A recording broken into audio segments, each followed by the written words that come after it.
UPI अर्थात् unified payment interface चाहिँ अब नेपालमा छिट्टै नै लन्च हुनेवाला छ र अहिलेसम्मको अपडेट अनुसार चाहिँ युपीआई चाहिँ यही फेब्रुअरी महिनामा चाहिँ लन्च हुनेवाला भनिएको छ र नेपालमा युपीआई लन्च भइसकेपछि चाहिँ हामीले कुन कुन ब्याङ्क मार्फत र डिजिटल वालेट मार्फत चाहिँ युज गर्न सकिन्छ भनेर चाहिँ यस भिडियो मार्फत जानकारी गराउँदैछु र तपाईँहरूले भिडियो अन्तिमसम्म हेर्न सक्नुहुन्छ। त्यसको लागि म जस्ट मोबाइल फोनको स्क्रिनमा आइसकेको छु र तपाईँहरू गुगल क्रोममा आउनु होला।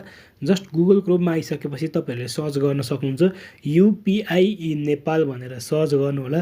युपीआई इन नेपाल भनेर सर्च गर्ने बित्तिकै तपाईँहरूले वेबसाइट देख्न सक्नुहुन्छ upinepal.com भनेर वेबसाइट रहेको छ र ब्याङ्क एन्ड एप्स अनि युपीआई इन नेपाल भनेर देख्न सक्नुहुन्छ। यो वेबसाइटमा चाहिँ तपाईँहरूले क्लिक गर्न सक्नुहुन्छ।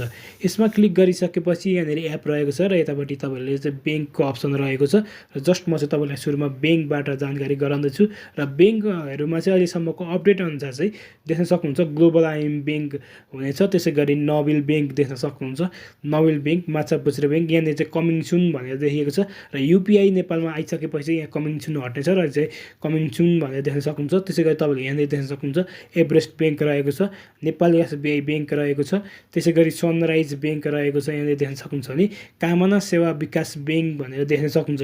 यति चाहिँ अहिलेसम्म ब्याङ्कहरू रहेका छन्। त्यसै गरी यहाँनिर एपहरूको अपडेट पनि रहेको छ।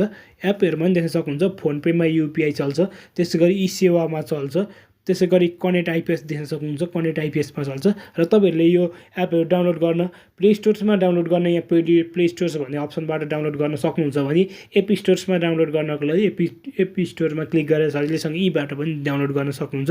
त्यसै गरी ग्लोबल स्मार्ट एपमा पनि चल्छ, त्यसै गरी देख्न सक्नुहुन्छ नोबेल ब्याङ्कको एपमा पनि चल्छ, त्यसै गरी एम स्मार्टमा चल्छ देख्न सक्नुहुन्छ। यो ब्याङ्क रहेको छ र देख्न सक्नुहुन्छ। त्यसै गरी इबिएल ब्याङ्कको टच 24मा पनि चल्छ, त्यसै गरी देख्न सक्नुहुन्छ योनो एसबिआईको यसमा एप पनि चल्छ भने सनराइज स्मार्ट ब्याङ्कको एपमा पनि चल्छ, त्यसै गरी क्यास आई मोबाइलमा पनि चल्छ देख्न सक्नुहुन्छ। र यी एप तथा वेबसाइट अथवा ब्याङ्कहरूमा चाहिँ अहिलेसम्मको अपडेट अनुसार चाहिँ यति मार्फत चल्ने भनेर रहेको छ र पछि थप ब्याङ्कहरू र डिजिटल वालेटहरू पनि एड हुँदै जानेछन् साथीहरू। र अहिलेसम्म चाहिँ यति रहेको छ र युपीआई चाहिँ अब छिटै नै नेपालमा चाहिँ लन्च हुनेवाला छ। नेपालबाट चाहिँ सम्पूर्ण काम युपीआईको काम सकिसकेको छ भने इन्डियामा चाहिँ धेरै ब्याङ्कहरू भएकाले चाहिँ केही कामहरू बाँकी रहेकाले अब छिटै नै युपीआई चाहिँ फेब्रुअरीमा लन्च हुनेवाला भनेर भनिएको छ र अब केही सबै काम सकियो भने चाहिँ अब छिटै नै युपीआई लन्च हुनेवाला छ। र साथीहरू तपाईँहरूलाई युपीआई नेपालमा लन्च हुने भइसकेपछि चाहिँ कस्तो लागिरहेछ कृपया कमेन्ट बक्समा कमेन्ट गर्नुहोला। र आजको भिडियो चाहिँ यति नै रहेको छ साथीहरू। धन्यवाद।